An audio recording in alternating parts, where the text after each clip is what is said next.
إن أردت منانا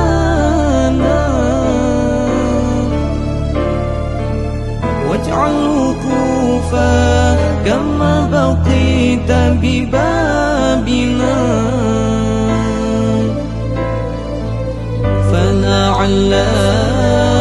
أن تحظى بنا وترانا قلوبنا ويسير أمورنا وصحح أجسادنا يا رب مكة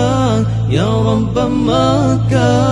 والصفا بمحمد يا سامعا لدعانا واغفر لنا